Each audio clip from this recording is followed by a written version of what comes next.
Welcome to the Bodies by Brent Podcast. It has been a while. It's been 2 years, around 2 years since I last posted or created an episode. So I am back. A lot has happened in those 2 years. My mom passed away. She, at the 3-year mark, 3 years ago, was diagnosed with terminal lung cancer. And around the same time, my dad started developing memory issues and had slowly began to develop Alzheimer's. So having two parents decline together at the same time, being several states away, and despite my sister and I's cries for urgency to move here because we knew eventually it would get pretty bad, went unheard. Or maybe due to the intensity of understanding that you are going to be leaving this earth soon. And it was also kind of during the pandemic-ish time we're coming out of it, especially in Seattle where things are still very pandemic-y rules. Maybe a hard thing to deal with. And I think for my dad too, very stressful. Though you would not know that talking to him, but I think internally very stressful. And maybe that was Alzheimer's in some ways I've been thinking maybe it's a manifestation of, it was a way of protecting him. Because even to this day, we finally, through all kinds of very dramatic, intense dealings with going up there and helping them get into different situations as my mom declined. And then eventually her passing and then trying to move my dad down here. Very stressful. To this day, he still thinks she's alive, which is very interesting because it's very cute and beautiful in some ways listening to him talk about my mom, even though their relationship was, for me and my sister, very stressful for the last 10, 15, maybe even just 20 years. A little chaotic, a little stressful, but I think that's just boomers, honestly. I think boomers in general have a little bit of a toxic love, but I think it only is toxic because we as millennials and then Gen Z have a deeper understanding of communication and therapy and this or that. So for them, it's probably just normal. Anyways, very stressful. So during that time, also launching a couple other businesses, there was just no way. I just couldn't give it. I couldn't, trying to manage guests and get guests and my own health, gaining a bunch of weight and just feeling completely out of alignment in health. I'm like, there's no way I can be having a podcast talking about health and wellness. And, I'm barely hanging on trying to deal with all this. And then just the loss of losing somebody. And also you're kind of losing both parents at the same time, which they don't really discuss. When you lose a parent, or if you're losing both parents, you're losing more than just a person from the family, but you are also losing the future experiences with that person, future experience of them, being at a wedding, or you having them around as grandparents or holidays. Many, many, many things get taken when they decide to leave. And through that period of time, I would say I feel very nihilistic about life. And I'm slowly coming out of it. And I think I've kind of turned a corner. But when you have something very tragic happen and none of it makes sense, and the worst case scenario that could possibly happen happens and continues to happen, you lose faith in life and what the purpose of everything is. So anyways, that's not the purpose of this episode, but that is why I took a hiatus and took a step back from everything. But I did create a workout program over that 2 years, maybe 6 months ago. And this program is something I created because over the last 20 years, I've constantly have been getting people wanting me to train them online or give them some kind of program or write custom programs. And I just don't like doing that. I don't like doing it because I think writing a custom program can be good for somebody who is very experienced, been training 10, 15, 20 years, and really understands the nuances when you give them very specific different exercises. For example, doing a 2-second pause squat at the bottom versus a front squat with no pause and it's faster reps or this or that, those little variations where if you haven't been training at all, or you're in the first year to 5 years to even up to 10 years, you don't need to get bogged down in like which exercise is best. As long as you're doing the basic fundamental patterns of squatting, hip hinging, pressing, horizontal, vertical, pulling, horizontal, vertical, core rotation, anti-rotation, planks, things like that. And then whatever, little flashy polishing moves you want. You want a little more glute. You want a little more, roundness to your hamstrings. You want to be a little bit leaner. Then you add a couple little extra ingredients in. But for the most part, people get confused because they start doing these programs that they think are magical. So let's put together a program that is simplified, that is teaching you the progression that is important, no matter what program you do. What is the thing that actually changes your body when you're trying to build strength and put on muscle? And that is what this program is. It's a 3-month long program that allows you to learn and understand the progression you need to take to get results, whatever program you do. And I'll get people that message me and they ask, well, what about this exercise and this? And why don't you have tutorials in here? Look, when I started lifting weights when I was 17, I read a book called Body for Life, and there was little pictures in it. I bought a bunch of dumbbells and I was lifting weights in my garage. There's no YouTube, there's no Instagram, there's no Facebook, there's no nothing. And so I just had to look at pictures and figure out. Now you have Instagram and YouTube and TikTok. You have a search button.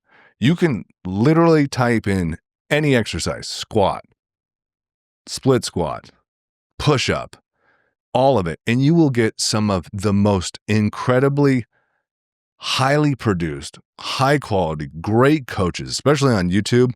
You can get a 15-minute breakdown about how to do a push-up, variations for your body type, where to begin, at what level. There is no point in me making a bunch of tutorial videos other than to stroke my ego and see me do it, but it's already out there. And if you can't take, in my opinion, people that come to me and they're like, I want my money back, you can have your money back. You don't want the program, I don't really care.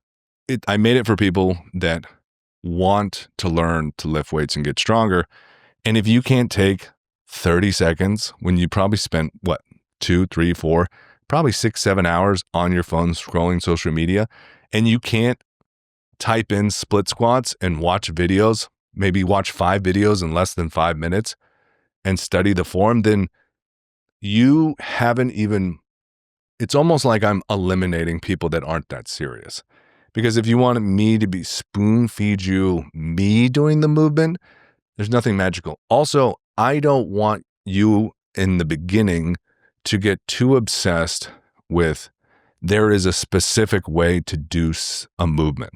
There is a specific way to do a squat or a dumbbell chest press or whatnot. There's little tweaks over time once you get going and once you get moving through it. It's like, the way I like to think about it, and this is also with clients, is if you've never really been training or you just started training, it's more important to kind of get you going. It's like a kid on a bike with training wheels. It's more important to just get you riding. It doesn't need to be perfect. I just want to get you moving. And through just moving, you're slowly starting to learn the movements. Or you're playing basketball with your kid and he's only 5 and he's dribbling goofy and he's shooting goofy and he's moving goofy. But the amount that the body is learning just playing and doing those movements, then when they slowly kind of naturally build a little more coordination, you can start to correct form a little more. But if you take someone who's never lifted at all. And a lot of times it's just the reps where the form becomes better over time. And at a certain point, then you start to implement, hey, now change your technique a little bit. Okay, now you're at this level of strength or this level of training this long. Now focus on driving your feet into the floor, lifting your chest, and taking a breath when you're benching, right? But in the beginning, they just want to be successful. They're like little Bambi deers. Like, let them move, let them play, let them just move.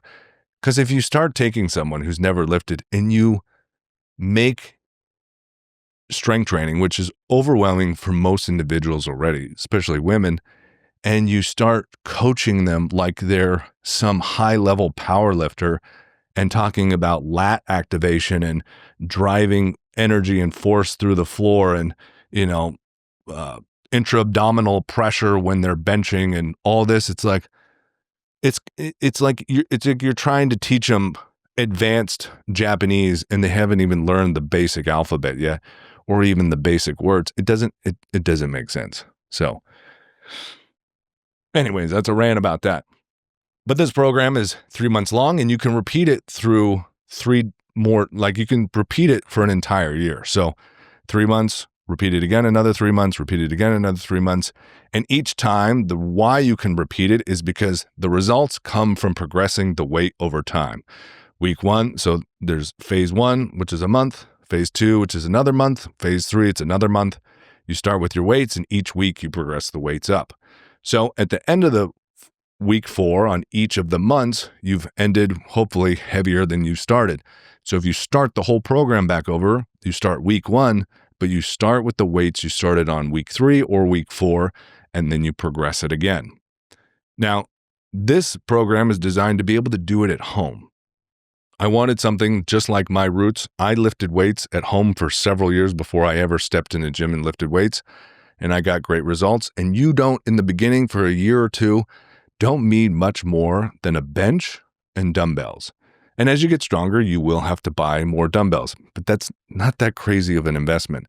And it's nice if you got kids or you have limited amount of time. I want you to be able to get into the gym and lift weights. And there's something special about being able to lift weights at home, especially if you have kids. You can start to lift with your teenagers or your kid gets to hang out and watch you lift weights. Like I love when clients bring their kids and they get to hang out because, okay, another rant real quick. If you want to solve the mental and physical health epidemic in the US, it all begins with children. If you were to, from the time they entered kindergarten, or really before, had them do strength training or physical resistance training of some sort, but made it fun, not like when we went to school and once a year we tested flexed arm hang or pull-ups, but the whole time we were doing juggling or line dancing, and then all of a sudden now we're going to do a strength test. No. I would design it so all kids got to do it in a fun way. Pull-ups, kids are some are on big bands, some just doing body weight, and you play great games, but you're focused on the basic movements and getting stronger at that. If you taught kids from the age of 5 all the way till they graduated on 12th grade, and you taught them how to lift weights and you got them strong and fit and healthy, and then you just put really good food in the school, you ban cell phones, and you basically would solve all future health problems because kids would be able to focus in school. They would understand how to eat once they're out. They would also understand how to train themselves. And once you've built that base of strength, if you're a trainer and you're listening to this, if you've ever had a client come in and they did gymnastics for 5, 6, 7 years as a kid, they're going to be an amazing client, given that they have a cool attitude, because once they've developed that strength, it doesn't go away. It might go a little dormant, but it comes back out after 2-3 months of training. And their ability to be coordinated, same if someone's a ballerina or a dancer or a guy's been wrestling. These movements, when trained when you're young, do not leave your nervous system. This is why it's good for kids not only to do strength training, but to do a variety of sports, because their bodies are so adaptive in absorbing so much into their nervous system, the more different kinds of movements they can learn, the better off they're going to be later in life when they do want to do different kinds of movements or try whatever kind of training. Where was I going with that? So you can do this program for an entire year. So you can repeat it. I mean, you could continually repeat it forever, but to me, once you've done the program 4 times in a row, each time's 3 months, you're going to come to a point where the dumbbells get too heavy that it's ridiculous. You're overhead pressing 40 pounds for maybe a female. That may get to the point where now it's so difficult to get it into position. Or you're squatting or deadlifting, you're trying to hold 80-pound dumbbells in each hand. The part of the exercise that now is challenging is just using your straps, hopefully, to hold the dumbbells and just even get into position. It's not actually lifting the weights. Now it's time to transition to using a barbell, which my plan is I want to release a Living Lean program 2.0 that introduces barbell training and some interval training. So this program is designed to give you an incredibly good base and understand the progression of how progressing and getting stronger works, which is progressive overload. Over time, adding a little bit of weight or a couple more reps or doing both over time. If you're always doing the same weight or always doing the same reps and you're never lifting anything heavier, you're not strength training. And you're not getting stronger, and it's going to be very hard to build any muscle because you're not telling your body it needs to. You have to lift heavier over time. You don't have to be crazy about it, but you can do it, and you can do it all the way till the day you die. There's no reason you can't. So the main part of this episode is to answer questions I've gotten about this program. So let's do that now. How heavy should my weighted vest be? I usually recommend that you start for females with an 8, 10, or 12-pound weighted vest. I like individuals to use the weighted vest 2 to 3 times a week. I like to think about it like strength training. You don't want to do it every day, in my opinion, just because it may be too much for like your Achilles and your calves and maybe your hip flexors and certain muscles. I want you to use it just like when you lift weights. You do squats one day, you rest, you adapt, you recover, and then you progress it. Use that weight for a month to maybe 2 months, then change the weight by 2 to 3 pounds, which doesn't seem like a lot, but if you go out for a 30, 40, 60-minute walk, that's a lot on the body. That's a lot of reps. Think about how many steps you take in an hour. Let's say you take 5,000 steps in an hour or more. That's a lot of reps. So adding 1 to 2 pounds is a lot, right? So starting anywhere from 8, 10, 12 pounds with a weighted vest, only doing it 2 to 3 times a week. You could do it after your weight training. You could do it first thing in the morning. It's kind of really up to you when you want to do it. Make sure you get a weighted vest that feels comfortable. You feel like you can, have really good posture. And it is challenging. Do not buy ankle weights. They don't do shit because it's just your hip flexor having to lift. Weighted vest is great because the load is on your spine. So your spine is getting load, your hips, everything below you, your knees. So all the muscles in your core, your spine, your hips, your legs, your calves, all of it. Just the only thing not really getting trained that much is your arms. So a good, let's say 75% of the musculature in your body is getting trained, which is amazing. Also, way better, in my opinion, than running because you can now slightly elevate your heart rate to get a little bit more heart rate or heart health benefits, but also you're not doing pounding. You're training the bones to be stronger, the muscles to have more muscular endurance, right? And you're not burning yourself out by producing a ton of cortisol and pounding into the joints. So it's very joint friendly. There's no reason, you couldn't go into a senior assisted living facility and start strapping people with weighted vests and probably see a huge benefit and outcome to all of them. Okay, another question. Why should we log our workouts? This is the most important thing that you can do. You need to write your workouts down. If you're not willing to write your workouts down, then you're not serious about getting results. Writing your workouts down. You may have heard this phrase, or if you've been training a while, you've definitely heard this phrase, beat the logbook. Beating the logbook is the most important thing. You don't necessarily have to beat it every time, but beating it, if over 3 months, I am lifting heavier and doing more weights, I will see results 100%.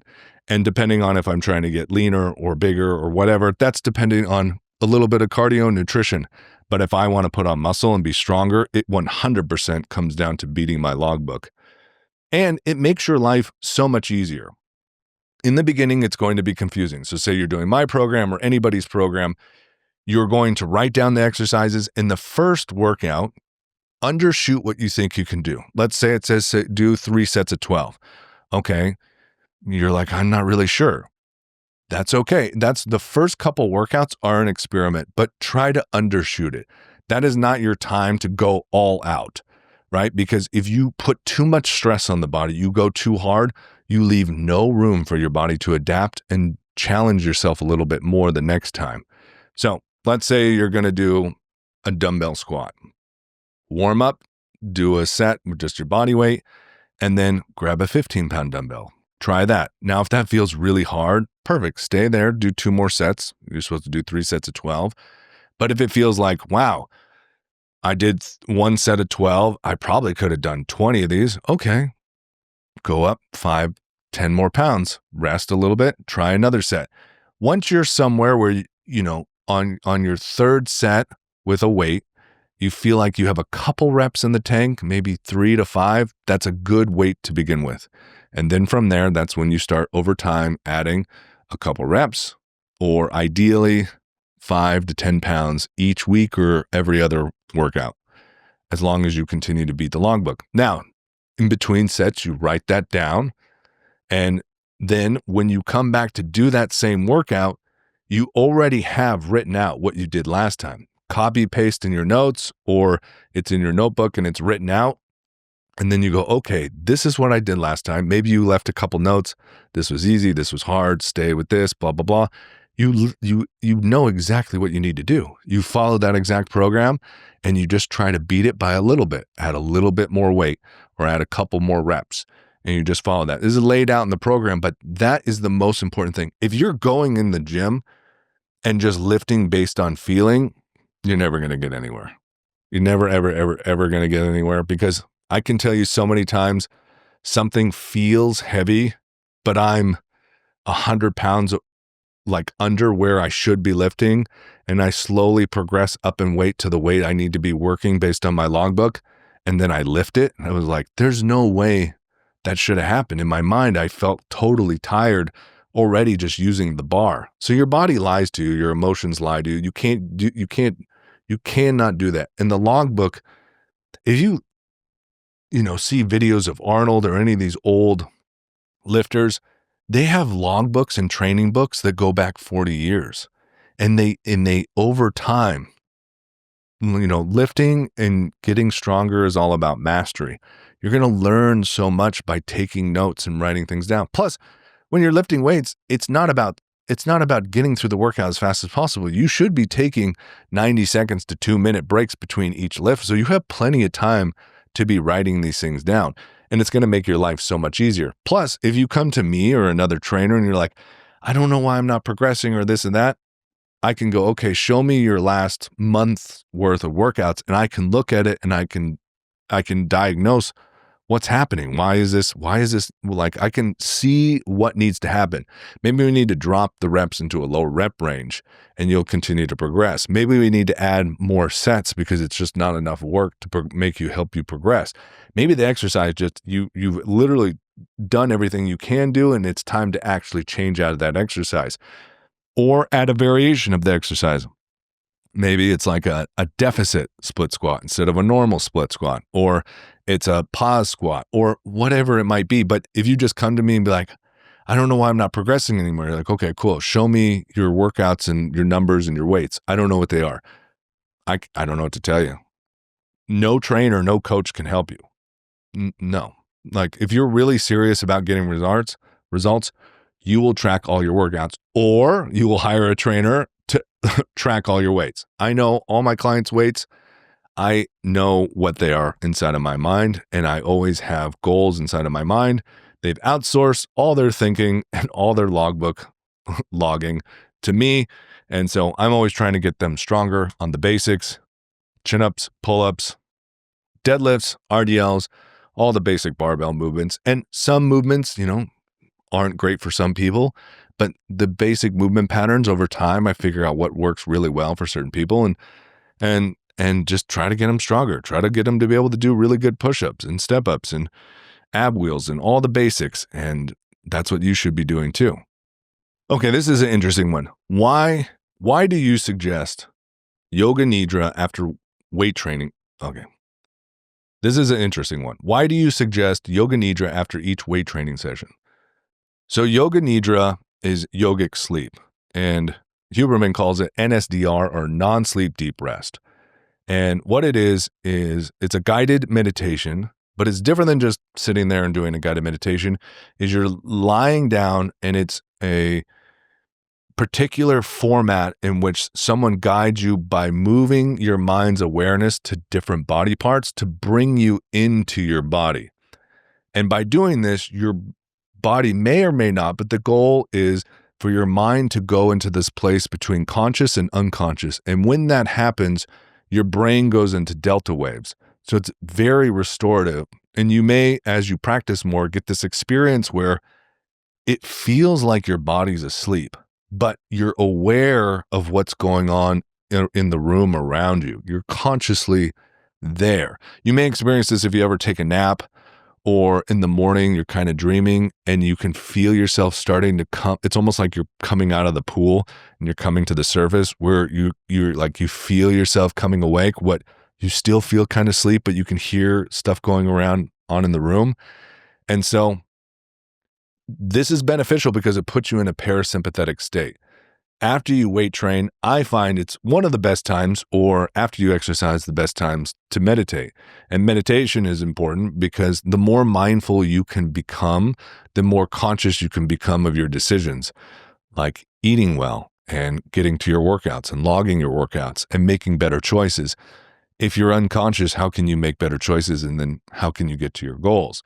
So the first part is helping you become more mindful, but is also in the Yoga Nidras that I put into the program, allow you to visualize the results that you want to be, because in that state, it's almost like a vivid dreaming state. So visualizations are much more impactful on your nervous system. I mean, this is something that athletes have been doing with sports psychologists for years. They would, the hypnosis and then going through visualizing winning a competition and whatnot. But it's this state, this non-sleep deep rest, that is very restorative. Also, this brings you down into a parasympathetic state, this relaxed state where now your body's going to start repairing muscle right away. Too many times, and I've done this myself, you work out and then you just get in your car and you drive home, but you're like on the road and you're amped, and the rest of the day you're amped, and you have trouble trying to sleep. So cortisol is not our enemy. Cortisol is a great thing that helps us work out hard and focus and be driven, but we want short bursts of it. And we don't want it to continue after our workout. We want to bring it back down as much as we can. So this is training that nervous system to come back to a relaxed state, giving you a little boost of recovery. So when you go about your day, you feel restored and renewed. You've had some time to visualize the things that you're doing, even visualize the workout you just went through. And visualizing a workout or visualizing what you want deepens the grooves in the nervous system of physical movements, and also your desire to achieve and get to the things that you want to be. It's just such a powerful time, and it's an easy habit stack. Most people want to become more mindful or have a time period where they can get their nervous system more relaxed. And so why not do it right after you weight train, where you are really inside of your body and you've kind of exerted yourself, so your mind's calmed down a little bit. You're really in your body because you've been connected with it. And yeah, so Yoga Nidra is powerful. There's tons of Yoga Nidras online that you can do yourself. Great times to do them are if you wake up too early in the morning and you want to go back to bed. That's a great time to go back to bed. You'll get like another 30 minutes of super restorative sleep. middle of the day, you've been doing stuff, you're just like, okay, I'm going to lay down, do a 15, 20-minute Yoga Nidra. And again, the goal isn't to fall asleep or not fall asleep, or the goal is to let go and just lay there and just listen to what happens. I can't tell you how many times, well, I did one before I even came here. I'll be laying there and my eyes are twitching and every part of my brain's like, I don't want to do this. I want to get up. I don't want to do this. I want to go over here. I want to go over here. I want to go over here. And you just breathe. And you're like, I want to get to that place where I feel really relaxed and restored and it feels so good. And I let go and then I feel myself relax and oh my God, it's so busy and no, well, it's not going to happen. And then you're just like, no, just whatever happens, happens. Remember, you're just laying here for whatever amount of time you picked. You can pick 10-minute ones, 15, 20, 30. I usually say 20 to 30. If it goes over 30 and you actually fall asleep, you will get groggy. I always put a timer on just in case I really fall asleep. And if it doesn't go over 30 minutes, you will not get groggy because you will not go into the other sleep cycles that start to produce, I don't know, you go deeper or produce the chemicals that make you sleepy and groggy. So think about it just like, I'm just going to lay here for 20 minutes and whatever happens, happens. And if I don't fall asleep, that's fine. At least I laid here for 20 minutes and just breathed, reconnected with how I'm breathing with my breath. And a lot of times you're like, oh shit, I'm not breathing. I'm breathing super high in my chest. I'm breathing super fast, all of that. So, but all of a sudden, the last 5 minutes, all of a sudden I can feel, boom, I drop into another state. And then my nervous system feels relaxed. And my brain feels like someone just kind of like pulled it out of my head, washed it a little bit, and then plopped it back in. And you're like, okay, I feel pretty good. And the more you do it, the easier it is to drop in. It's so powerful. So do your Yoga Nidras. You should do them. Okay, let's try to answer this question. This is, I could probably ask this question 100 times and give you 100 different answers. So let's just see what comes out of my mouth. Why should women lift weights? Why should women lift weights? There's so many reasons. Why women should lift weights is if you want to look and feel the best, and I don't mean like look based on what other people think looks good. I mean, when you look at yourself and you're wearing your clothes, you feel the best. That's what weight training will give you. I've trained women for 20 years, and the one of the things they'll say to me is like, my clothes, I didn't lose any weight, but my clothes fit differently. And I just really like the way it feels and looks when I'm in my clothes.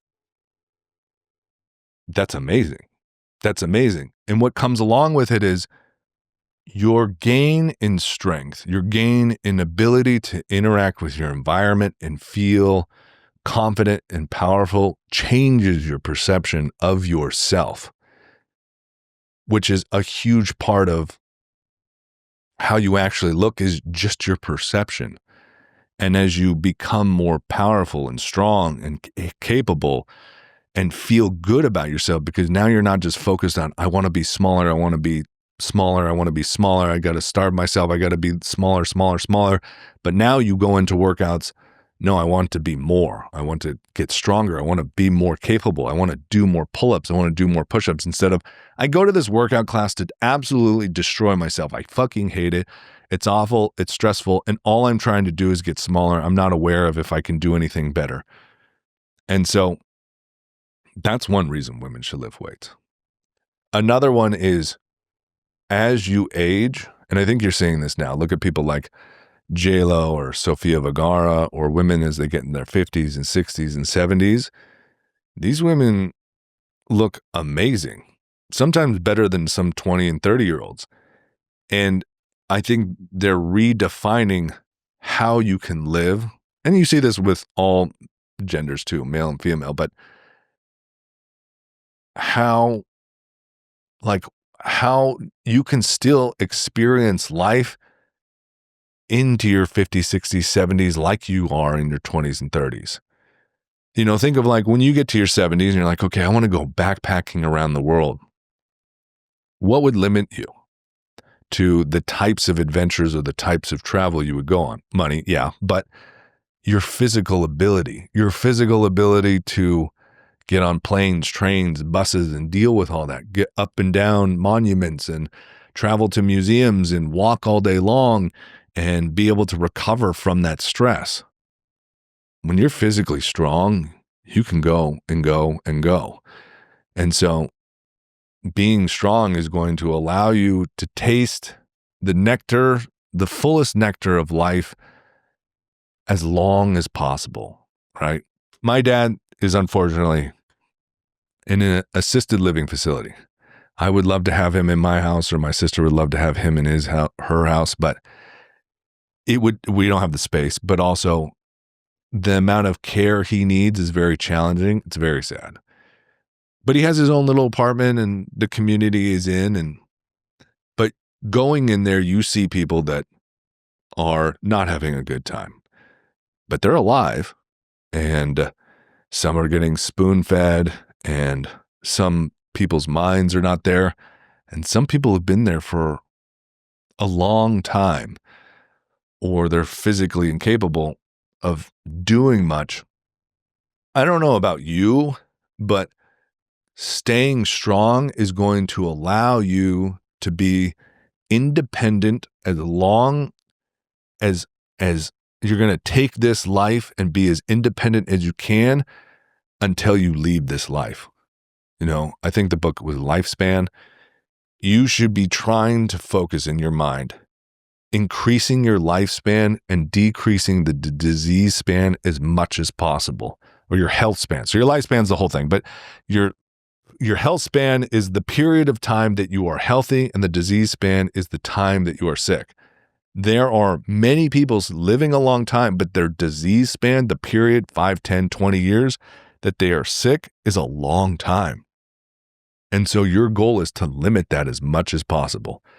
And that's the thing. You see these people in these assisted living facilities, and they're living out the last 5, 6, 7 years because maybe they can't really walk. A lot of them just because they literally physically can't walk. They're in wheelchairs, you know? So you lifting weights is you claiming your independence for as long as possible. And if that's not the most fucking important thing, I don't know what to tell you. You know, I don't know what to tell you. And again, you could ask me this question again, and I'd probably give you a totally different answer, to be honest.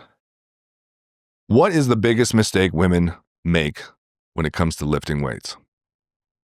Not tracking your progress, not adding weight over time. Some people will say, well, they're not lifting heavy enough.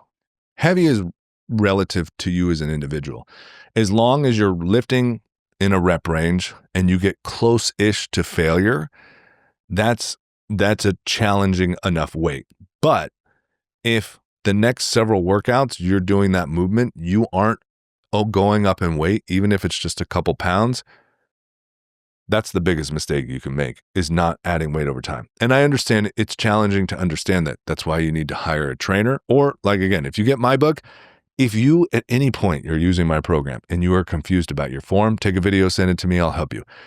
You can send me voice text all day long. I'm happy to answer. Some people turn their programs into like coaching, and they have memberships, and people are paying them a monthly fee, and we have a discovery call each week and fucking blah, blah, blah, blah.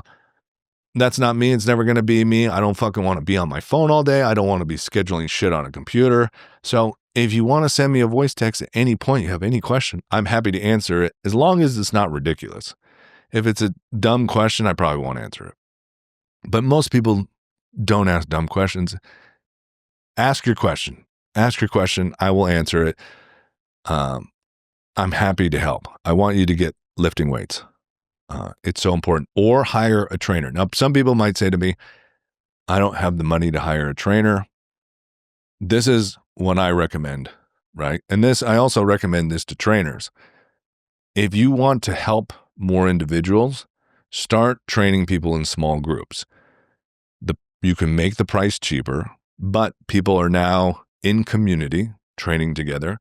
They're going to learn faster because they get to observe each other's form and watch you coach different body types and different people in different situations. So they learn much, much faster.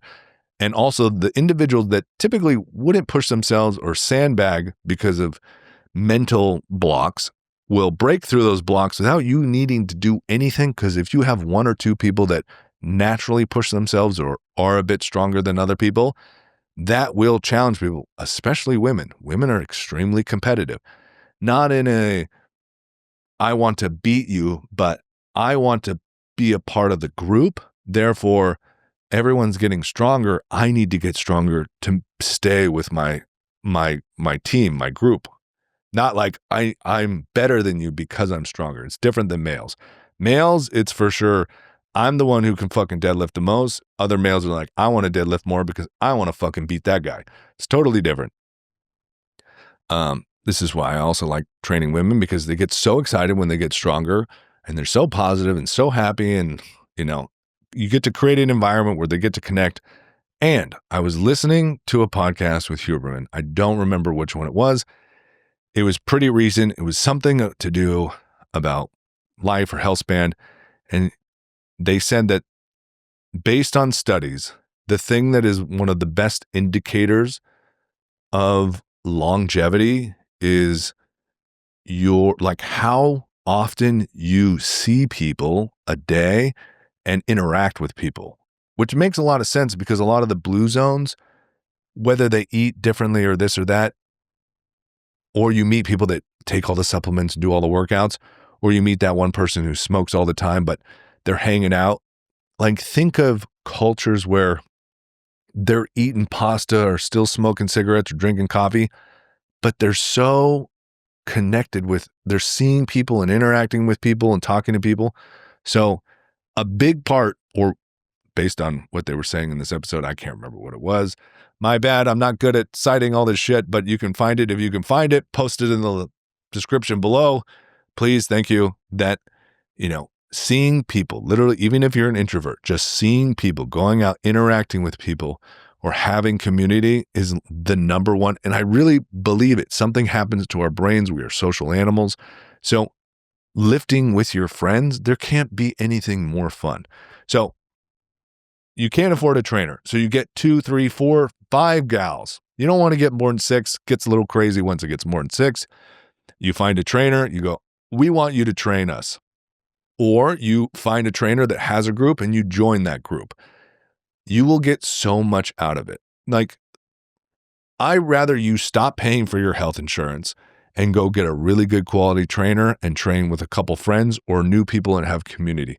That 100. If I could produce a study, people that didn't train in a group and lift weights with their friends or new community, but had health insurance and got to see all the best doctors, versus people that had no health insurance, but had a great trainer and got to train with people who were focused on improving their health and well-being through strength training and exercising, I 100% bet my life on it that group who foregoed the insurance, health insurance, and got a trainer would outlive and outrank in health and happiness tenfold, 100%. Anyway, that was my rant about that. Yeah. What else we got? We got a little bit more time.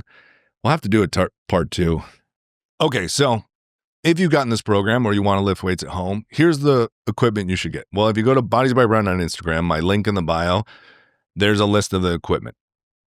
You can get it from me, you can get it from somebody else, doesn't really matter. But what I did is I went on Amazon and I found equipment that was very similar to Rogue's, but it's much cheaper because it's on Amazon, but you can tell it's the same build. So what I would do is I would buy a dumbbell set that goes from 5 to 35 pounds or 5 to 50 pounds, but you could just start with 5 to 35 pounds. I think that's pretty good for most women. It's going to take care of most of your bases, because like even if you do a lunge, if you have 2 35s in your hand, you got 70 pounds and you're doing pretty good. Then as you get strong on certain lifts, you buy 40s, then you buy 45s, then you buy 50s. And you're like, well, I don't want to buy all these dumbbells. My parents still have dumbbells in their old house in Seattle that I used from high school. That was over 20 years ago, and they're still just as good. Buying dumbbells is one of the best investments you can ever make. So buy the dumbbells. And then once you start getting into the 50s, 60s, 70s, it's time to incorporate a barbell, and that's when you can either buy a rack and a bar with plates, or you can just get a gym membership and save yourself some time. Then you want to get a good quality bench, a bench that is not going to wobble. Rogue has great benches.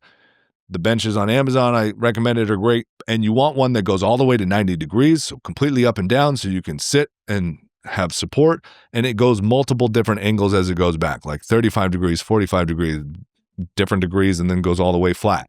That way you can do dumbbell rows, incline chest press, incline rows, you can do pullovers, you can do step-ups, you can do split squats, you can do seated bicep curls, skull crushers, chest flies, reverse flies, pullovers, so many things with just that bench. That's all you need is the bench, good quality bench, dumbbells, enough that goes up at heavy in weight, and you can actually progress each week and wait until you need to buy heavier dumbbells, and then a good weighted vest.